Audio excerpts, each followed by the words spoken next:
जो हुसैनी जज्बे की जिंदगी नहीं रखते, हम तो ऐसे लोगों को याद भी नहीं रखते।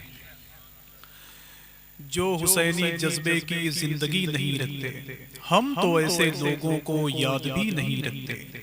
हम यजीद को अपनी चाहतों में क्यों रखें, ऐसे वैसे पत्थर को जौहरी नहीं रखते। हम यजीद को अपनी चाहतों में क्यों रखें, ऐसे वैसे पत्थर को जौहरी नहीं रखते। नियाज भाई मुनव्वर राना रायबरेली का था, बाद में लखनऊ आया, बहुत बड़ा शायर था, मर गया उसने, लेकिन लोगों को बहुत झिझोड़ा है। अमीरों के बदन कमरों की एसी काट लेती है, गरीबी एक ही चादर में सर्दी काट लेती है। मुसीबत में शरीफों की शराफत कम नहीं होती, ये शीशा टूट भी जाए तो कीमत कम नहीं होती। मेरे माँ बाप ने बचपन से ये तालीम दी मुझको, बुजुर्गों के कदम छूने से इज्जत कम नहीं होती। अल्लाह का शुक्र है कि हुजूर की बातें जिनके दिलों को अच्छी लगती हैं वो बहुत कामयाब होते हैं। मैं बताऊं आपको कि मैंने बहुत सफ़र किया है हिंदुस्तान के बाहर, 7 मुल्कों का मैंने सफ़र किया है, लेकिन मैंने जहां भी देखा है कि इज्जत उसी की होती है जो हुजूर की इज्जत करता है, बाकी लोगों की इज्जत नहीं होती। अल्लामा हसन मिसबाही साहब ने बताया आपको कि जिसे मेरा मौला उठाता है फिर उसे कोई गिरा नहीं सकता, और जिसे मेरा मौला गिराता है उसे कोई उठा नहीं सकता। जिसे मेरा मौला गिराता है उसे कोई उठा नहीं सकता, जिसे मेरा मौला उठाता है उसे कोई गिरा नहीं सकता। मैं तो बैठ के ये सोच रहा था कि मेरे मौला ने अबुल हिकम को गिराया तो अबू जहल बना दिया, बिलाले हबशी को उठाया तो आशिकों का इमाम बना दिया। मैं तो बैठ के यही सोच रहा था कि पृथ्वीराज को गिराया तो भिखारियों से बदतर बना दिया, मोइनुद्दीन को उठाया तो हिंदुस्तान का सुल्तान बना दिया। और अगर आगे बढ़कर कह दूं तो यूं कह दूं कि मेरे मौला ने अशरफ अली को गिराया तो थाना भवन भेज दिया, बरेली के इमाम को उठाया तो उनका सलाम घर घर पहुंचा। कि जश्न का एहतमाम करते हैं, सारी दुनिया में नाम करते हैं, सारे हजरत जो कर नहीं सकते आला हजरत वो काम करते हैं। तो दुआ करें हम सब मिलकर अल्लाह इस महफिल नूर को अपनी बारगाह में कबूल फरमाए। बस सरफराज भाई, नियाज भाई, उनकी पूरी टीम बैठी रहे, बाकी सईद भाई से मेरी मुलाकात मैदान महशर में होगी इंशाअल्लाह। एक शेर पढ़ता हूं भाई, अगर सब मिलके बोलेंगे तो इंशाअल्लाह वो शेर बहुत बड़ा हो जाएगा, नहीं बोलेंगे तो कोई दिक्कत नहीं है। कि करबला की लहरों के दायरे कहां तक है। आपसे उस्मान हम आप ही लोगों को सुनने के सुनाने के लिए आते हैं कि करबला की लहरों के दायरे कहां तक है, बिल्द फातिमा तेरे मार्के कहां तक है। देखिए दोबारा ना 3 बार पढ़ूंगा, आप बोलेंगे कि करबला की लहरों के दायरे कहां तक। ये जिन लोगों ने ज़मीने करबला देखी है इंशाअल्लाह वो बोलेंगे, या जिनकी तमन्ना है देखने की वो बोलेंगे। ये ज़मीने करबला जानते हैं, यहाँ से तकरीबन 4500 किलोमीटर के फासले पर एक मुल्क है जिसका नाम है इराक। उसकी राजधानी है बगदाद शरीफ, और बगदाद शरीफ से मेरे सफ़र के मुताबिक करीब 108 किलोमीटर के फासले पर वो ज़मीन है जिसे ज़मीने करबला कहते हैं। जिस ज़मीन के बारे में कभी मौला अली से पूछे, वो सिफीन की तरफ जा रहे थे मौला अली, जब वो मैदान करबला में पहुंचे तो उनकी आंखों में आंसू थे। लोगों से पूछा कि मेरे भाई इस जमीन का नाम क्या है, तो लोगों ने कहा कि हुजूर इसे मैदान नैनवा कहते हैं। फिर मौला अली ने पूछा इसका और कोई नाम, उन लोगों ने कहा कि हुजूर इसको मारिया कहते हैं। फिर सरकारे मौलाए कायनात ने इरशाद फरमाया कि मेरे भाई ये बताओ कि इस जमीन का नाम, तो लोगों ने कहा कि हुजूर इसे मैदान करबला कहते हैं। मौला अली सरकार वहीं बैठ गए, इतना रोए। आला हजरत के भाई अल्लामा हसन ने अपनी किताब आईने क़यामत में लिखा है कि मौला अली सरकार ने यहाँ तक इरशाद फरमाया कि यहाँ मेरे बेटों के घोड़े बांधे जाएंगे, यहाँ मेरे बेटे को शहीद किया जाएगा, यहाँ मौला अब्बास के बाजू को काटा जाएगा। यह है ज़मीने करबला, ये है ज़मीने करबला। यही वजह थी कि मौला अब्बास ने इरशाद फरमाया था कि अगर मेरे भाई इमाम हुसैन मुझे इजाजत दे देते तो मैं यजीदियों को सूरज की किरण फूटने से पहले पहले अगर फनाफिन नार ना कर देता तो मुझे मौला अली का बेटा मत कहता। ठीक मौला हुसैन के सामने उनके भाई मौला अब्बास की बारगाह नूर है, करीब 400 मीटर के फासले पर ठीक सामने उनकी बारगाह है। एक शायर ने कहा था कि तीरों से बुझी प्यास को समझी ही कहां है, मशकीज़े के एहसास को समझी ही कहाँ है, क्या तबसरा अब्बास अलमदार पे होगा। बे दुनिया अभी अब्बास को समझी, क्या तबसरा अब्बास अलमदार पे होगा, और दुनिया अभी अब्बास को समझी ही कहाँ। इतने बहादुर थे मौला अब्बास की, खड़े खड़े अपने पांव के अंगूठे से पत्थर पे अपने दुश्मन का नाम लिख दिया करते थे। ये मौला अली सरकार के बेटे, मौला अली सरकार के बेटे, इमाम हुसैन के सौतेले भाई। मैंने इनकी मज़ार मुक़द्दस पे हाज़िरी दी है, अल्लाह का शुक्र है। कभी महसूस तो करें, आप ज़मीने करबला देखें तो आपको महसूस होगा आखिर ये कितने बहादुर लोग थे, हुजूर के घर वाले। मैंने तो यहाँ तक किताबों में पढ़ा है कि सरकार फातिमा उम्मुल बनीन की गोद में थे मौला अब्बास। सरकार मौलाए कायनात तशरीफ लाए तो मौला अब्बास को लेकर चूमने लगे, कहीं दाहिने बाजू को चूमते, कहीं बाएं बाजू को चूमते। तो फातिमा उम्मुल बनीन ने कहा कि हुजूर आप मौला अब्बास के दाहिने और बाएं बाजू को क्यों चूमते हैं? तो सरकार मौलाए कायनात ने इरशाद फरमाया कि एक दिन ऐसा आएगा कि मेरा बेटा अपना बाजू तो कटा देगा मगर इस्लाम के परचम को झुकने नहीं देगा। आइए नारों से इस्तकबाल कर लें हुजूर सैयद साहब खुदा का। नारे तकबीर, नारे रिसालत। हर जानिब अनवार के बादल छाते हैं, हर जानिब अनवार के बादल छाते हैं, लगता है हसनैन के नाना आते हैं।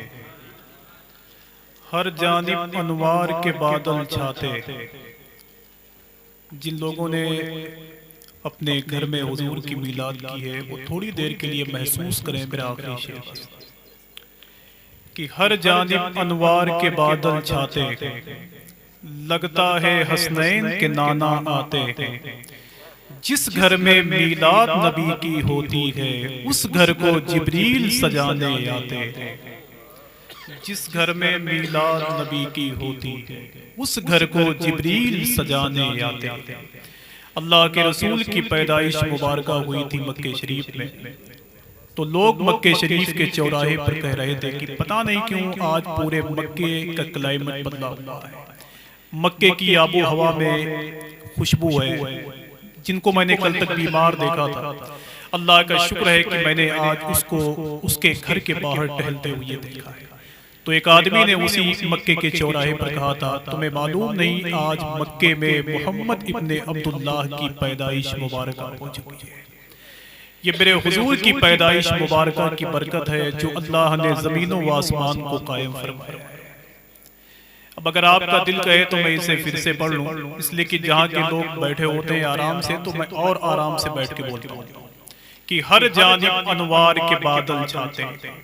आप नहीं बोलेंगे कोई दिक्कत नहीं है, बस मेरी आवाज का पीछा करते रहेंगे तो इंशाअल्लाह बहुत तजुर्बा है घुटनों में, मैं 2-2.5 घंटा इसे निकाल लूंगा आराम से। मेरी आवाज का पीछा करते रहेंगे तो इंशाअल्लाह काम बन जाएगा। एक साहब पत्थर ढोते हुए जा रहे थे, उनके पीछे एक आदमी हाफते हुए आ रहा था। पत्थर ढोने वाले आदमी ने कहा यार पत्थर मैं ढो रहा हूँ बिला वजह आप क्यों हाफ रहे हैं? तो उसने कहा चाचा बस कुछ न कीजिए आप, जैसे मैं पत्थर ढोते हुए आगे बढ़ रहा हूँ बस मेरे साथ आप हाफते हुए चलिए, मेरी आवाज आप तक पहुंचे तो आपकी जिम्मेदारी है कि थोड़ी सी अपनी आवाज को बुलंद रखें कि हर जानिब अनवार के बादल छाते, लगता है हसनैन के नाना आते। जिस घर में मीलाद नबी की होती है उस घर को जिब्रील सजाने आते हैं। जिस घर में मीलाद नबी की होती है उस घर को जिब्रील सजाने आते हैं। आपने नात पढ़ने वालों को या तो बहुत अच्छा समझ के रखा है या तो नात पढ़ने वालों को लोगों ने बहुत बेवकूफ समझ के रखा है। लेकिन जब लोगों ने दिल से हुजूर की नात पढ़ी है तो अल्लाह का शुक्र है कि उनकी आवाज हुजूर की बारगाह तक पहुंची है। कौन नहीं जानता यार जिगर मुरादाबादी को, हमारे गोंडा शहर में उनकी कब्र बनी हुई है। जिगर मुरादाबादी कोई छोटा मोटा नाम थोड़ी, बड़ी बड़ी यूनिवर्सिटियां उसके नाम से, पूरी दुनिया में उसने अपनी कामयाबी का परचम लहराया। नाम था उसका जिगर मुरादाबादी, पैदा हुआ था मुरादाबाद में, लेटा हुआ है गोंडा के अंदर। जानते हैं उसके बारे में तो बहुत मशहूर है कि जिगर के बारे में कि हैदराबाद के निजाम ने उसका एक शेर सुनने के बाद में चांदी के सिक्कों से तोड़ दिया। जिगर एक रिंद है और मिदहते सुल्ताने मदीना, हाँ कोई नजर रहमते सुल्ताने मदीना, कौनैन का गम यादे खुदा दर्दे शफात, काफी है यही निस्बते सुल्ताने मदीना। जिगर के इसी शेर को सुनने के बाद हैदराबाद के निजाम ने उसे चांदी के सिक्के से तोड़ दिया। कौन नहीं जानता है यार उवैस कादरी को, पाकिस्तान के, जिसे हुजूर की नातखानी के हवाले से चांदी के सिक्कों से तोड़ दिया गया। लेकिन अल्लामा अब्दुल कुद्दूस साहब बैठे हुए हैं, मैं कहीं बोलता हूँ बहुत जिम्मेदार हूँ अपनी निजामत के एक हिस्से का। पाकिस्तान में एक सफ़े अव्वल का नात था, उसको दुनिया कारी जुबैद रसूल के नाम से याद करती है। जब वो माइक पे खड़ा हो जाता तो घंटों घंटों हुजूर की नाते पढ़ता, लोग उसे इनामो इकराम देते, कोई मतलब नहीं। एक दिन लोगों ने कारी जुबैद रसूल से कहा, कारी साहब कभी उनको भी देख लिया करें जो आपको पैसे देते हैं। तो कारी जुबैद रसूल ने कहा कि यार मैं गुंबदे खदरा देखूं कि गुंबदे खदरा पे जान जुटाने वालों, मैं आंखें बंद करके कुछ ना देखता, सिर्फ मदीने वाले की दहलीज को देखता रहता हूं। जब इस तरह नात पढ़ने वाले लोग बेदार होते हैं तब उनकी आवाज हुजूर की बारगाहे नूरो करम तक पहुंचती है। तो कितने लोग बैठ करके इंशाल्लाह अपनी आवाज को बुलंद करके सुनेंगे, जरा हाथों को उठाएं तो माशाअल्लाह। बस जितने लोग बैठे हुए हैं अगर ये सब मिलकर सुनते रहेंगे तो नियाज भाई सबका काम हो जाएगा, वरना मैं हर तरह से बोलने का आदी हूं। जहां के लोग जैसे होते हैं बस वही काम कर दिया जाता है। एक दो शेर नात का पढ़ता हूं और बहुत ज्यादा सुनने और समझने वाले लोग बैठे हुए हैं तो इंशाल्लाह सुनेंगे। बहुत पुराना एक शेर कि ख्याल आपका दिल में बसाए रखा, जिसके दिल में हुजूर की मोहब्बत है वो थोड़ी थोड़ी सी अपनी आवाज को बुलंद करे बस। कि ख्याल आपका दिल में बसाए रखा है, कि अपने दिल को मदीना बनाए रखा है। ख्याल आपका दिल में बसाए रखा है कि अपने दिल को मदीना बनाए रखा है। और निशान क्यों ना बने पत्थरों पे कदमों के, नबी ने बारे नबूवत उठाए। कि निशान क्यों ना बने पत्थरों पे कदमों के, नबी ने बारे नबूवत उठाए रखा है।